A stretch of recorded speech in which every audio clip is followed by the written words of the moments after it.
আজ দেখাবো কিভাবে একটা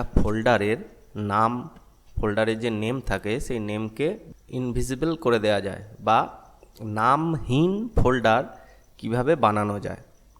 আমরা নানান কাজে ফোল্ডার ক্রিয়েট করি, নিউ ফোল্ডার, সেখানে নাম চেঞ্জ করে নাম লিখি, কিন্তু সেই নাম ছাড়া কিভাবে একটা ফোল্ডার ক্রিয়েট করা যায় আজকে সেটা দেখাবো।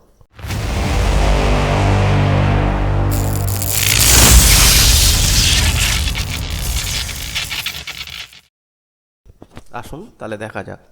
রাইট ক্লিক করে ডেস্কটপে মাউসের রাইট ক্লিক করে এই নিউ অপশানে গিয়ে ফোল্ডারে ক্লিক করলে একটা নিউ ফোল্ডার তৈরি হয়, অথবা ফোল্ডারটা ডিলিট করে দিই, অথবা কিবোর্ড থেকে Ctrl+Shift+N, দেখুন একটা ফোল্ডার তৈরি হয়ে গেল।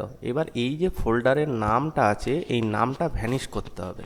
এই নামটা ছাড়া কিভাবে একটা ফোল্ডার তৈরি করা যায়। তো প্রথমে ফোল্ডারটাকে সিলেক্ট করব, রাইট ক্লিক করব, রিনেমে যাব, রিনেমে গিয়ে কিবোর্ড থেকে প্রথমে অল্টারটা প্রেস করে 0160 এবার এন্টার করে দিন। দেখুন এই ফোল্ডারটার নাম ভ্যানিশ হয়ে গেছে, নাম ছাড়া ফোল্ডার। এবার এই ফোল্ডারটাকে চেঞ্জ করতে পারি আমরা নানান এর আইকন, এই যে ফোল্ডারের আইকনটা আমরা চেঞ্জ করতে গিয়ে যে প্রপার্টিসে গিয়ে কাস্টমাইজ চেঞ্জ আইকন, এখান থেকে গিয়ে এই যে আমরা এত ধরনের আইকন আছে আইকনগুলো চুজ করি, কিন্তু আজকের দেখাবো এমন একটা আইকন যেটা এই ফোল্ডারটাই এখান থেকে ভ্যানিশ হয়ে যাবে। দেখুন এরকম সাইডের দিকে যাবেন,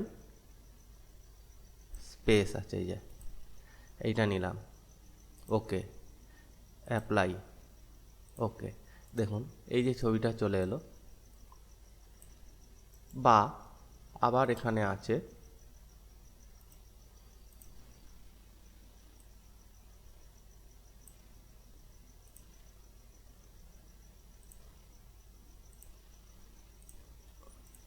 এই যে ফোল্ডার, এগুলো চেঞ্জ করা যায়।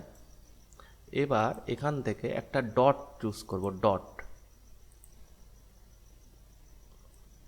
ছোট মতন একটা ডট, বা এখানে একটা আছে রাইট চিহ্ন আসবে, এরকম একটা রাইট চিহ্ন আসবে।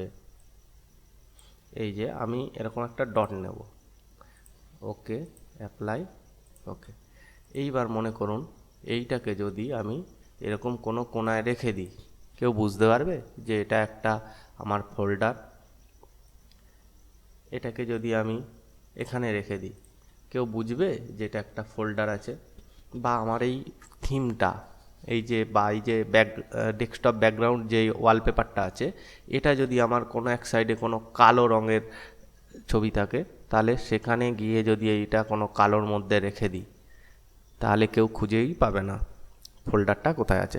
তখন আমি জানবো যে আমার এখানে ফোল্ডারটা রাখা আছে। আমি এরকমভাবে সিলেক্ট করলে দেখা যাবে, বা এখানটা নিয়ে গেলে, কার্সার নিয়ে গেলে দেখা যাবে। তো এইভাবে ফোল্ডার তৈরি করা যায় যার নাম থাকবে না ফোল্ডারে, নামহীন ফোল্ডার। তা নামহীন ফোল্ডার তৈরি করার জন্য ফোল্ডার ক্রিয়েট করতে হবে, তারপর রিনেমে যেতে হবে, তারপরে কিবোর্ড থেকে অল্টার টিপে 0160 প্রেস করে এন্টার দিলে নাম ভ্যানিশ হয়ে যাবে। ভিডিওটা দেখে যদি কিছু শিখতে পারেন অবশ্যই লাইক দেবেন, শেয়ার করবেন আর চ্যানেল সাবস্ক্রাইব করে পাশে থাকবেন। ধন্যবাদ।